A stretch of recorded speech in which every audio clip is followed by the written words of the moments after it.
Buongiorno a tutti, benvenuti nella sala Oriana Fallaci del Consiglio regionale del Veneto. Saluto i presenti ovviamente, ma anche tutti coloro che in questo momento ci seguono da casa o lo faranno riguardando poi questa diretta o i video dal canale del Consiglio regionale del Veneto.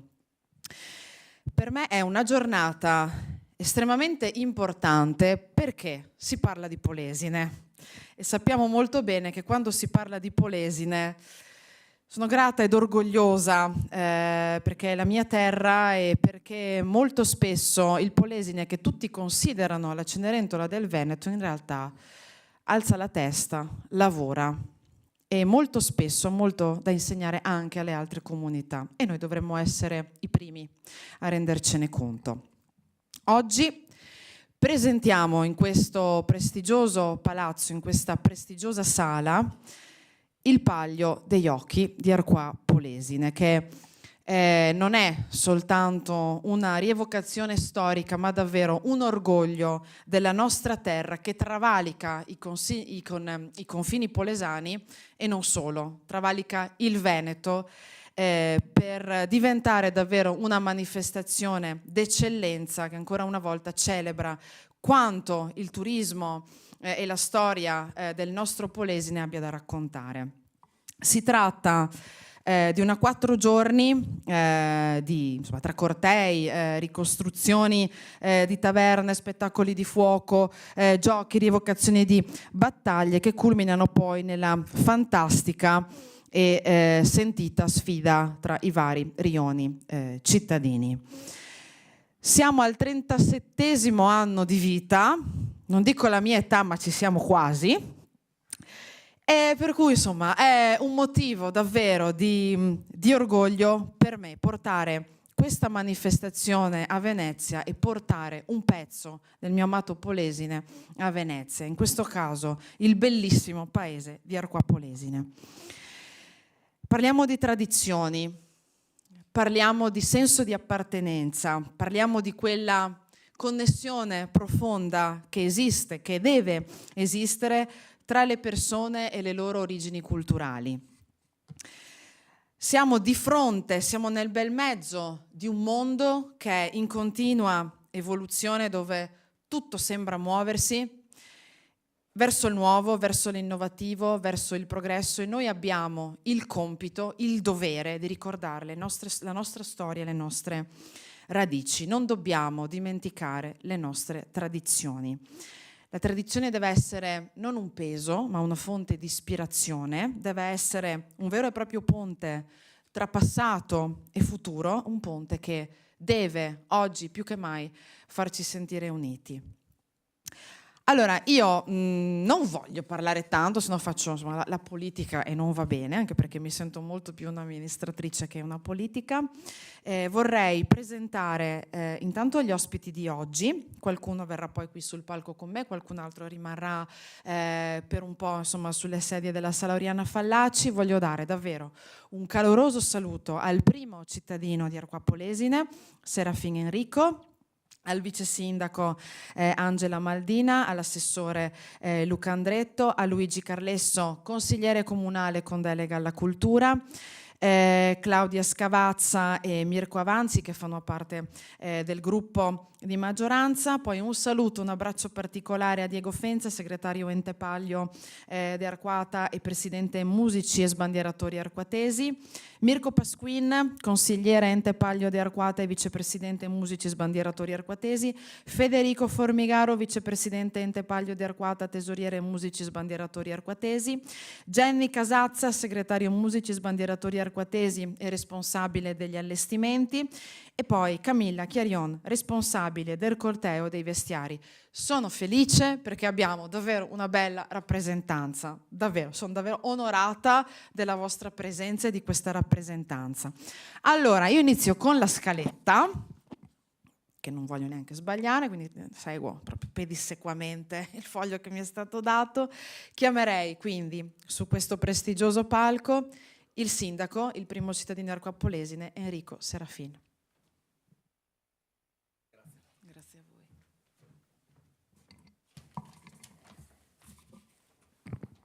Allora, buongiorno a tutti, un grandissimo ringraziamento al Consiglio regionale Veneto perché ci dà l'opportunità di portare, diciamo, al di fuori dei nostri confini questo nostro evento.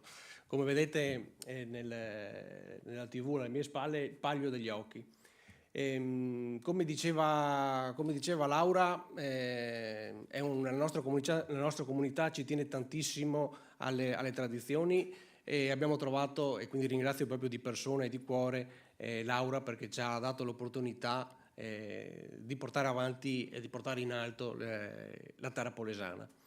Dove nasce questo palio? No, dove ci troviamo? Ci troviamo ad Arquà Polesine, è un comune di circa 2600 abitanti in provincia di Rovigo, siamo alle porte sud del comune di Rovigo, quindi siamo nel medio Polesine, fra Adige e Po. E per chi ci vedrà o ci vede in diretto o ci vedrà, se volete venirci a trovare, siamo anche facilmente raggiungibili perché siamo su due aste principali della autostrada, quindi Padova-Bologna, uscita Villa Marzana, siamo vicinissimi, neanche 1 chilometro, quindi siamo anche facilmente raggiungibili per le nostre manifestazioni ma anche per le nostre bellezze del territorio. Siamo anche sull'asta della ferroviaria, quindi fra la Padova e Bologna, e in questo caso invece c'è proprio la fermata Arquà Polesine. Arquà Polesine, come ho detto prima, è una cittadina di 2600 abitanti che ha una particolarità, forse l'unica all'interno della nostra provincia, che è quella di avere un castello medievale, Castello di Treves, che è un castello che è circondato da un fossato e mantiene ancora inalterate le sue caratteristiche. Il comune di Arquà Polesine, quale particolarità, perché è nato questo Palio degli Occhi? È nato il Palio degli Occhi perché ancora nel lontano 1987, con le scuole, quelle che loro vengono chiamate scuole medie, ma le scuole secondarie di primo grado, un gruppo di professoresse, fra cui più di qualcuna del paese, hanno fatto una ricerca storica, un lavoro sulla riscoperta delle tradizioni e da dove viene l'origine del nome di Arquà e quindi le tradizioni, e si è riusciti con uno studio a mettere in piedi insomma questo palio quindi che nasce come un evento fatto dalle scuole. In quegli anni ci sono state moltissime professoresse, come dicevo prima, che sono intervenute, ma mi preme nominare Elena Arcolin, che è stata la promotrice di questa manifestazione. La nomino anche perché è tuttora attiva, è una persona che pur da pensionata, perché ormai insomma ha raggiunto insomma la pensione da anni, però è una persona che per la nostra comunità è sempre super attiva e quindi mi fa piacere ricordare che sia nata da lei questa idea. Quando hanno preso in mano un po' di documentazione, un po' di studi, quello che è emerso era il fatto che Arquà poteva essere diviso in due aree ben distinte, che erano le terre alte e le terre basse. Arquà è un comune che ha circa 20 km quadrati e pur essendo prevalentemente pianeggiante, essendo in pianura, cioè più che prevalentemente è pianeggiante, però comunque ci sono un po' di orografia, perché anche durante l'alluvione del 52 ci sono state delle zone che sono state allagate e zone no. Quindi queste due aree, terre basse e terre alte, sono un po' anche il ricordo del passato storico delle alluvioni e di quello che è successo insomma nelle aree. Le terre basse sono state a sua volta suddivise in due contrade, sono le contrade di San Marco, che sono il nome preciso è i Redinari, che dopo vedremo anche il vice sindaco che è qui presente, che è vestita con i colori della contrada, ed è appunto stata identificata come con i colori bianco-azzurri perché ricorda appunto l'acqua, essendo i Redinari era individuato come una zona dove principalmente c'erano pescatori e il lavoro principale era quindi quello di fare le reti. L'altra contrada delle terre basse invece sono i Lanaroi, che quindi come dice il nome stesso ricorda il lavoro della lana, il colore della contrada è bianco e marrone ed è identificata nel centro. Mentre le terre alte sono state a sua volta divise anche loro in due contrade, la contrada degli Scoari, dopo vedremo anche Camilla che è vestita con i colori sociali della contrada, che sono bianco e arancione, e quindi lavoravano la saggina e facevano le scope. E poi per ultima però la migliore, la contrada, adesso qui devo dirlo perché è la mia, questa è un po' è la contrada dei festari, giallo-rossa, e lavorazione dei cesti, del vimini insomma. Queste contrade, quindi quando è iniziato, diciamo, questo palio, all'inizio i partecipanti erano prettamente quindi scolastici, quindi erano i frequentanti delle medie. Mi ricordo nell'87 io facevo la terza media, sono stato quindi uno dei primi a fare, insieme a Camilla, che siamo dello stesso anno, questo tipo di rappresentazione. Ovvio che dopo questo ha portato il seguito dei genitori, tutti quanti, perché cominciava a vestirci, però diciamo che all'inizio, soprattutto nei primi anni, non c'è stata, la rievocazione storica era passava un po' in secondo piano perché era un'attività più ludico-ricreativa. Poi negli anni, grazie anche dopo alla creazione dell'ente Palio, che è stato creato nel 2014, si è andati sempre più nella specificità e nella ricerca storica degli eventi, quindi si cerca di ricreare e di avere attenzione per tutti i particolari che possono essere riguardanti il periodo medievale. Quindi col passare degli anni, come dicevo, si è un po' spinto sulla ricerca storica, e infatti dopo avremo il piacere con Mirko che ci spiegherà come funziona, come si verrà eseguito quest'anno i 4 giorni del Palio, ma soprattutto è anche il regista, quindi insomma è una persona che fa ricerca storica e lo ringrazio sentitamente, insomma, per tutto quello che fa. Cosa altro possiamo dire? Possiamo dire che nel corso degli anni, insieme al Palio, abbiamo avuto la fortuna, visto che ci siamo in quegli anni, quindi 1987, quando è nato il Palio, nelle nostre località, nei nostri comuni vicini, c'è stato un pochino un ripetersi di questi tipi di attività anche nei comuni limitrofi, solo che nei comuni limitrofi poi non ha più avuto corso, si è spento negli anni. La nostra fortuna è stata quella, ripeto, di avere sempre un cambio generazionale, perché comunque portare avanti il Palio per 37 anni, adesso se venite a vedere quelli che prima si vestivano, adesso si vestono, ma abbiamo anche i figli dentro, quindi c'è proprio un ricambio.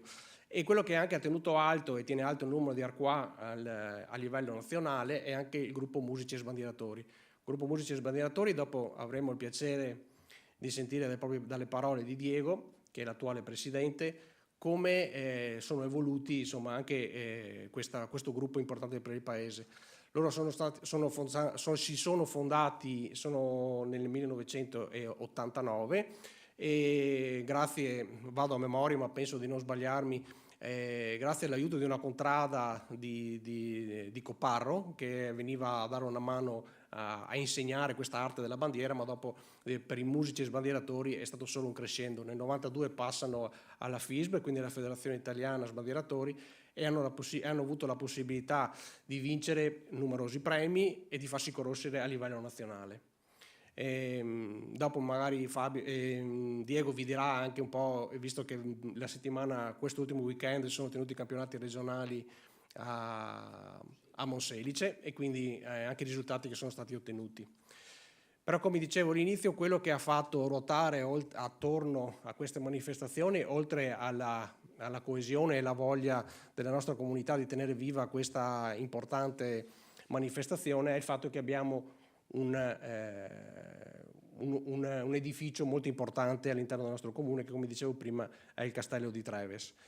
Adesso Laura, se è d'accordo, io lascerei la parola a Luigi Carlesso, che è consigliere comunale con la delega alla cultura. L'assessorato alla cultura ce l'avrei io, però la mia è solo sulla carta, perché ho la fortuna di avere due persone splendide come Luigi e la Giorgia Brandolese, che in ambiti diversi mi danno una mano proprio sulla cultura. Quindi quando abbiamo la possibilità di far visitare il castello, Luigi si presta sempre a fare la guida, è una persona che è innamorata della storia e del nostro territorio, quindi fa piacere, insomma, che Luigi possa venire a illustrarvi un po' la storia del castello. Per chi volesse venire a visitare il castello, ricordo che purtroppo ancora per poco non sarà visitabile internamente, perché stiamo facendo dei lavori, ma prossimamente, insomma, sarà aperto al pubblico, quindi potremo fare delle visite. Per adesso possiamo fare solo visite su invito. Quindi io spero che entro l'anno 2026 possa essere aperto al pubblico, e quindi magari, Laura, ci ritroviamo anche là per fare una visita aperta con tutti. Quindi, se sei d'accordo, io passerei la parola a Luigi Carlesso, che ringrazio ancora. Sì. Grazie Sindaco. Ringraziamo anche il sindaco di San Bellino Aldo D'Achille che si è unito a noi e come anticipato chiamiamo appunto Luigi Carlesso.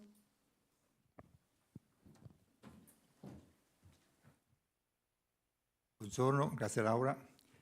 Da dove partiamo oggi? Partiamo da un po' da lontano per capire cosa stiamo parlando di Arquà.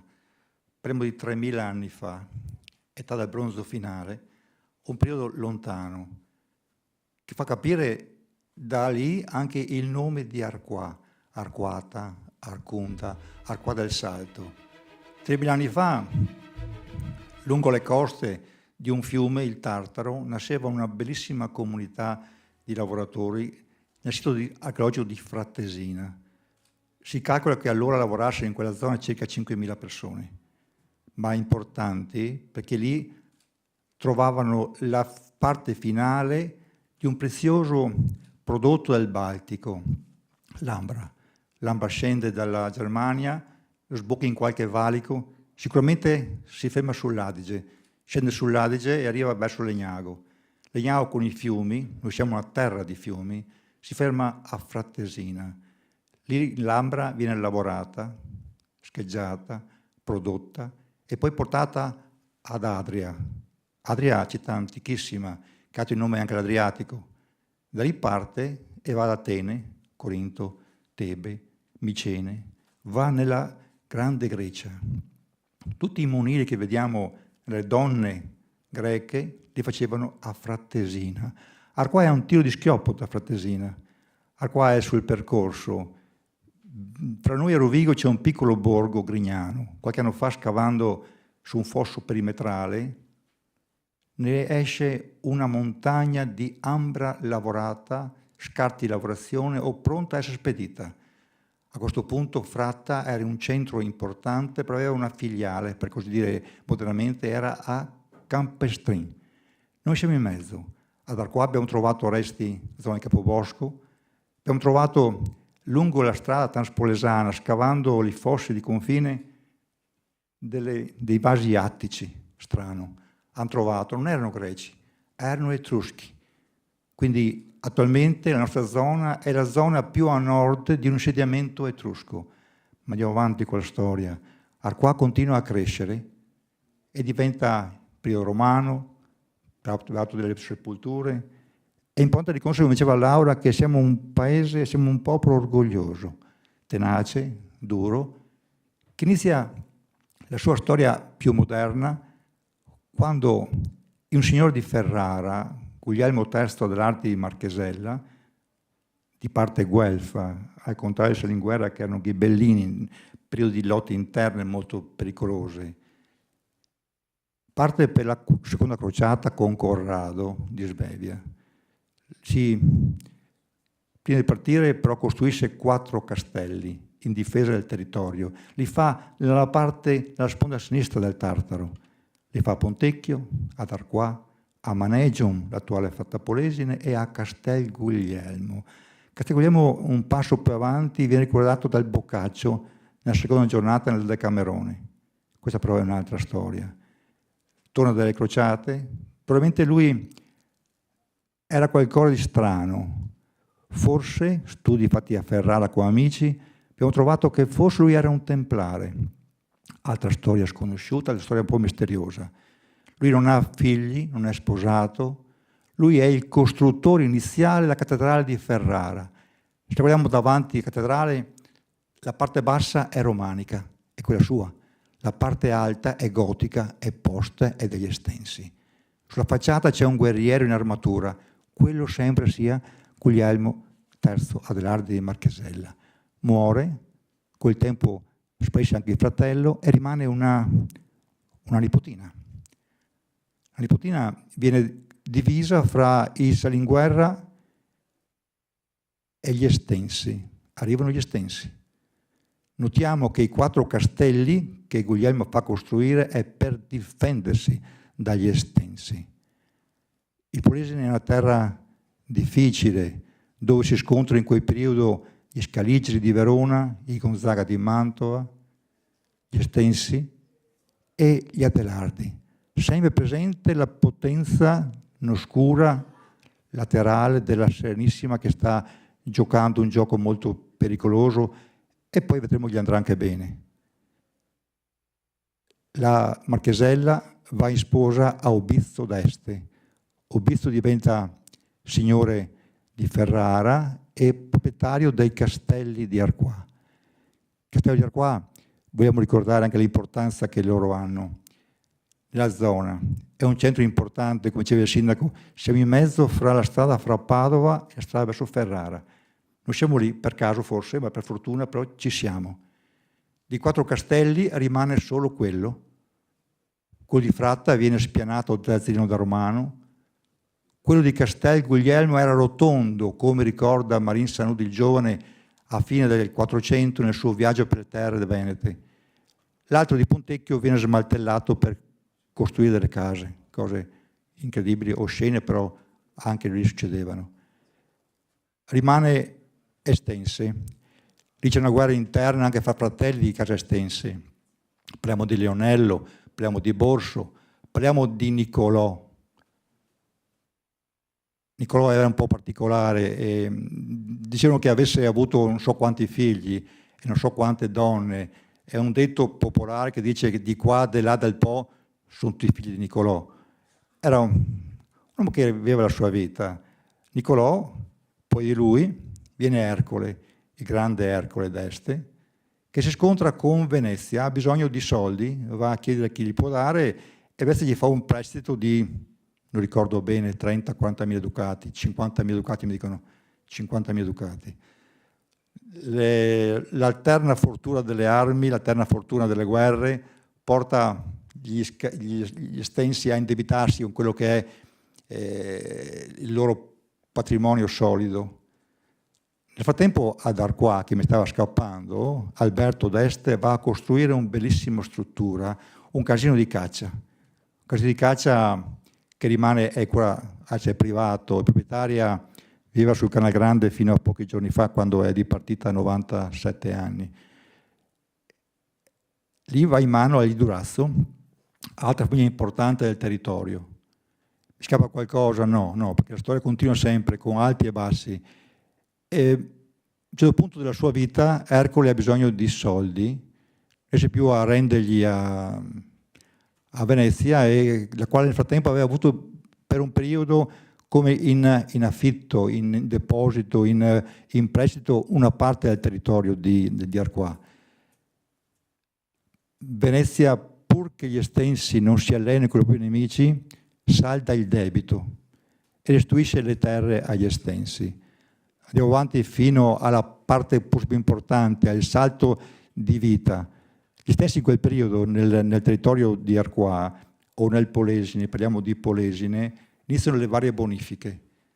Vedete benissimo oggi, quando vedete quei ritilini lunghissimi nel territorio di Arquà, quelle sono le sponde delle bonifiche e sono fatte su quello che è stata per anni la centralizzazione romana. Quindi è terra nostra ricca, non siamo figli di nessuno, siamo figli importanti. Anni fa, nel Palazzo della Ragione a Padova, hanno creato una mostra sui Veneti antichi. Prima sala è dedicata al Polesine. Io con grande gioia ascoltavo chi entrava e diceva: ma allora è vero che il Polesine in quel tempo era il centro del mondo? Un po' importante. Arriva la guerra del sale. Venezia vince la guerra del sale, scaccia una parte del territorio agli Estensi e si prende una parte del Polesine. Loro riescono ad avere solo 2 approdi sul Po, che attualmente sono nel confine di Polesella e di Guarda Veneta. Per il resto rimane tutto Estense.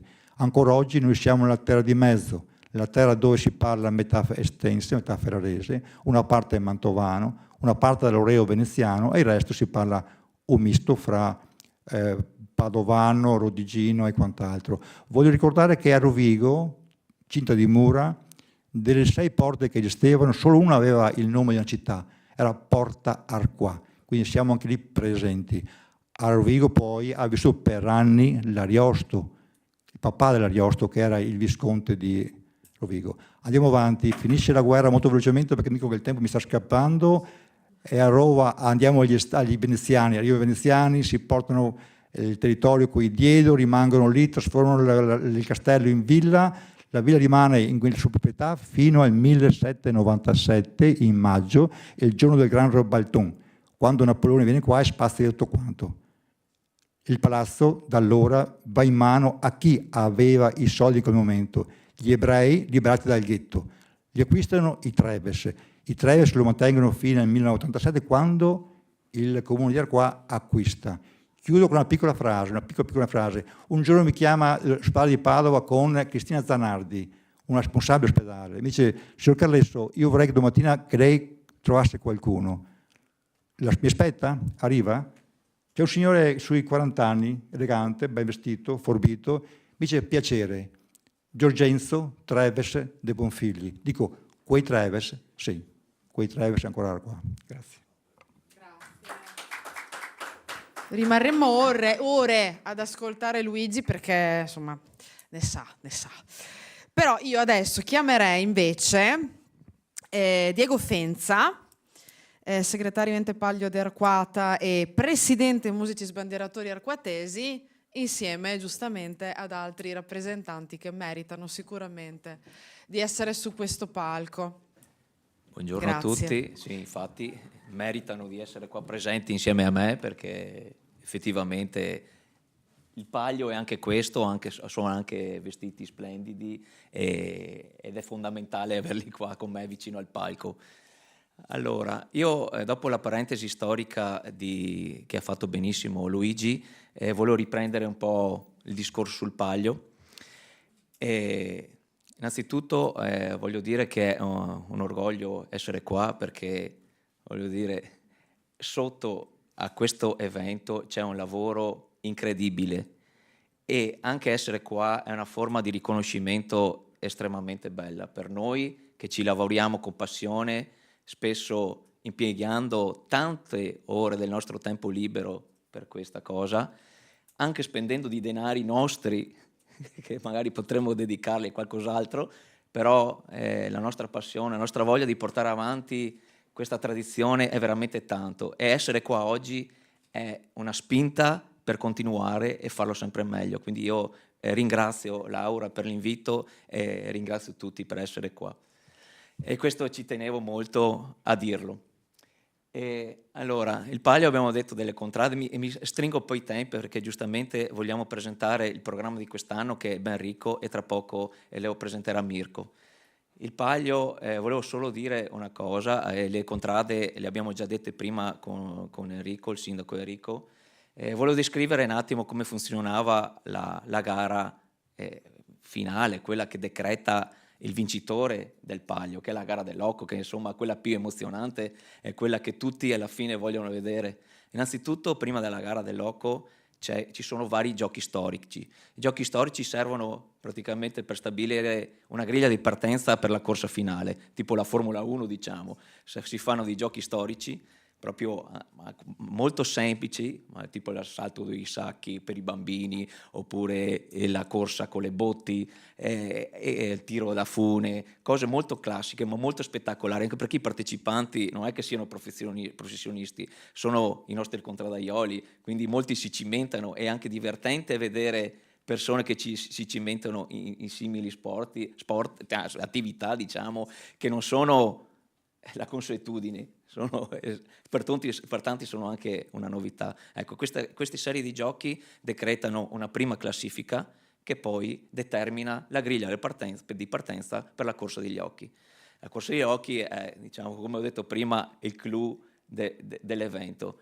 Gli occhi vengono imbrigliati, ovviamente non dobbiamo toccarli, vengono curati come dovrebbe essere, vengono imbrigliati con delle briglie attorno alle ali. Il fantino, ovviamente noi lo chiamiamo fantino, non stiamo parlando di cavalli, però alla fine è il nostro fantino, deve mantenersi a distanza, l'oco non deve essere toccato, è l'oco che deve vincere la gara, quindi deve decidere lui dove correre, dove andare. Il fantino lo deve guidare un po', però alla fine deve essere l'oco a vincere il Palio, quindi deve essere lui a correre per 2 giri del campo di gara e arrivare alla fine. Possono succedere cose imprevedibili, tipo un oco parte e dopo 2 metri si accovaccia e resta lì fino alla fine magari. Oppure anche da accovacciato a un certo momento si sveglia e arriva a vincere. Quindi di tutto e di più, ed è anche emozionante per quello, perché diciamo, il comportamento anche di questi animali è così imprevedibile che può succedere tutto, ed è veramente bello ammirare questa corsa che decreta per quest'anno il vincitore della 37ª edizione del Palio. E prima di passare la parola a Mirko, che descriverà meglio tutto il programma di quest'anno, faccio un piccolo parentesi per quanto riguarda Musici Sbandieratori. Io sono il presidente, orgogliosamente presidente di un'associazione molto molto attiva. Oggi abbiamo tra le nostre fila più di 50 atleti.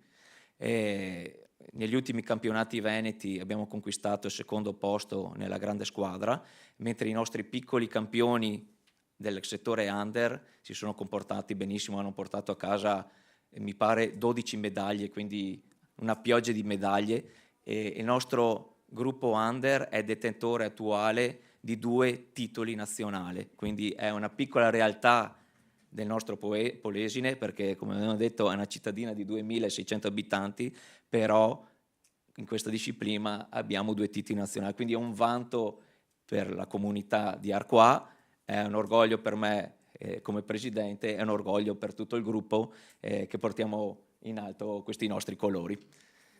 Grazie a tutti. Adesso lascio la parola a Mirko. Prima facciamo vedere un piccolo video di introduzione, diciamo, del Palio, e poi Mirko vi presenterà il programma di questa edizione. Grazie ancora.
Voi non sapete quanto mi salga l'orgoglio polesano a vedere ste cose.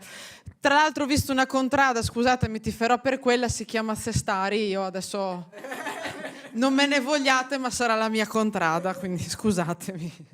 Io prima di passare la parola al nostro ospite, a Mirko Pasquin, scusatemi, ma dovevo ringraziare Milva Tasso, perché ha una pazienza, la pazienza di Giobbe. e Angela per l'ufficio stampa che insomma ci ha dato una mano e ci aiuterà a pubblicizzare l'evento. Grazie e lascio la parola. Ok, buongiorno a tutti, sono onorato di essere stato invitato qui e questa alla fine è un orgoglio anche per tutto il lavoro che viene svolto all'interno, come avete visto dal video, all'interno del Paese. Vado al sunto. Allora, sono 4 giorni che il nostro palio è suddiviso in 4 giorni. Il venerdì è il giorno in cui il progetto scuole la fa da padrona, da protagonista. Come avevo detto all'inizio, il palio nasce con le scuole di Arqua Polesine e noi come tradizione dedichiamo un giorno per le scuole, ma non è quel giorno che alla fine conta, ma è tutto il lavoro che viene fatto all'inizio, nel senso noi abbiamo un progetto scuola con le scuole, quindi un progetto didattico in cui alcune delle nostre associazioni del paese, quindi Musici Sbandieratori Arquatesi e SAR Ginnasia, vanno all'interno delle scuole, insegnano ai bambini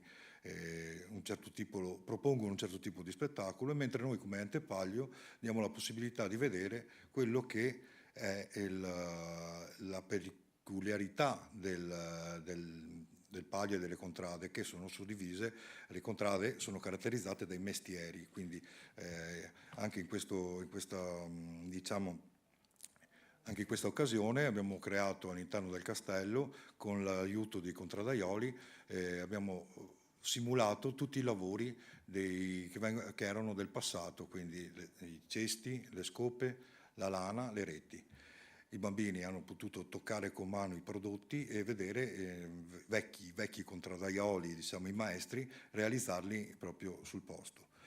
Lo spettacolo serale mentre è il racconto di una fiaba, si chiama Il racconto del borgo, novelle di mestieri ritrovati, a cura del gruppo giovani di Arqua, che mi ha dato una mano, anzi l'hanno progettato, e insieme ad altri spettacoli che introdurremo ci saranno stessi bambini che si esibiranno in 4 tronconi diversi. Sono più di 200 bambini che si esibiranno nell'arena, sempre condotti dai musici sbandieratori, quindi da Diego e dalla SAR Ginnasia. Dopo, all'interno di questa serata ci saranno varie esibizioni, oltre a quelle di ragazzini ci saranno anche dei focolieri, dei sputafuoco e alla conclusione ci sarà un spettacolo combinato fra ginnastica ritmica e musici sbandieratori, che comunque avete visto dal video, è una novità che a noi penso che siamo anche gli unici nel territorio nazionale che proponiamo al pubblico. Chiuso il venerdì sera, passiamo al sabato. Il sabato è il momento della rievocazione storica. La rievocazione storica viene scelto un periodo, un arco temporale in cui raccontare quanto è successo nei nostri territori. Quest'anno abbiamo scelto di realizzare la battaglia del sale, la guerra del sale, che vede ferraresi, quindi gli estensi, e veneziani contrapporsi nelle terre del Polesine.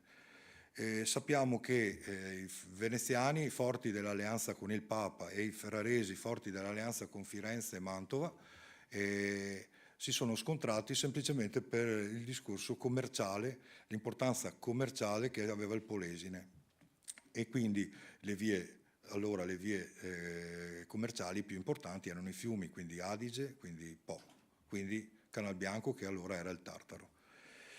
E nella rievocazione, come avevo già detto, la guerra del sale è più che altro per il Polesine è vista in 2 archi temporali diversi. Nel 1482 c'è una prima ondata in cui i veneziani, forti dell'alleanza con il Papa, arrivano fino alle porte di Ferrara, quindi comunque quasi tutti i territori del Polesine sono stati occupati, a eccezione di alcuni come Arqua e Adria. Dopodiché, quando il Papa vede che Venezia è molto forte e quindi ingestibile, scioglie l'alleanza e scomunica Venezia. In questo caso qua la guerra rallenta, Venezia retrae, ma in un certo momento non vuole abbandonare gli accordi presi con Ferrara, cioè la gestione del commercio del sale. In questo caso qua, a piccole ondate cerca di riprendersi il Polesine e ce la fa. Diciamo che alla fine arriva anche a Rovigo, arriva nel Polesine e alla fine ottiene tutto il Polesine fino ai confini del Po. Dopodiché c'è una sorta di accordo con i ferraresi, Venezia si ferma sul Po, però tutti i territori conquistati rimarranno a Venezia, questo fino ai tempi d'oggi. Ok, questo è il sabato raccontato un po' insulto. Ci saranno delle battaglie, avremo degli armati, ci saranno degli scontri, ci sarà un incendio al castello, ci saranno i fuochi di chiusura, sono tante cose tutte insieme per questo tipo di manifestazione. Passiamo alla domenica, perché qua mi dicono che non c'è più tanto tempo. Allora, al mattino abbiamo il classico corteo storico con le contrade, partiamo dal castello, andiamo verso la chiesa, dove ci sarà il parroco che benedirà i carri e benedirà i stendardi. Questi diciamo in fase d'avvicinamento a quello che sarà il Palio. Il pomeriggio ci saranno dei giochi medievali all'interno della corte del castello e poi ci saranno lo svolgimento del quarto Palio dei Putti, cioè i bambini. Una volta il Palio era svolto dai grandi e quindi alla fine noi ci è piaciuto credere che anche i nostri ragazzi possano gareggiare tra di loro e avere il proprio Palio. Infatti domenica pomeriggio avranno i loro giochi e avranno anche loro il loro gioco finale in cui verrà determinato il vincitore e verrà assegnato il Palio dei Putti.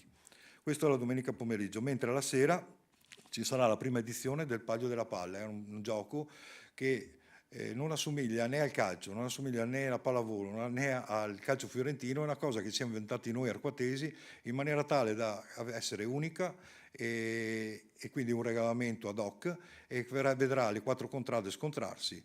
Ovviamente questo gioco alla fine darà punti a una contrada in vista della, come diceva Diego, della rigriglia di partenza del loco che sarà l'ultimo evento, che sarà il lunedì. Alla chiusura ci sarà la chiusura sempre con i fuochi pirotecnici della ditta Martarello. Interverranno la domenica spettacoli con musici sbandieratori, saltimbanco, sputafuoco e quant'altro. Lunedì pomeriggio ci saranno i giochi e ci sarà anche qua una novità, ci sarà il Palio degli Archi. Noi ci siamo accordati con un'associazione di archi che sono gli Archi del Reno di Bologna, in cui insieme alle contrade faremo di sfida in maniera tale da ho finito. Ok, in maniera tale da determinare sempre qua un vincitore e appunto lo scontro tra le contrade. Si arriverà alla sera e alla sera ci sarà lo svolgimento del Palio, quindi come aveva detto già Diego ci saranno tutti i giochi che verranno fatti per ottenere dei punti per alla fine ottenere posizione migliore per la partenza del Palio degli Occhi. Loco alla fine determinerà il vincitore del 37° Palio di Arquata de Salto. Questo era il nome antico di Arquà Polesine. Alla chiusura di tutto facciamo un spettacolone pirotecnico, sempre con musiche a tema, perché è comunque una festa medievale, e quindi dopo salutiamo tutti all'anno successivo. Grazie. Grazie, quindi tutti ad Arquà Polesine, 30-31 maggio, 1 e 2 giugno. Viva il Veneto, viva Arquà Polesine, grazie per essere stati con noi oggi.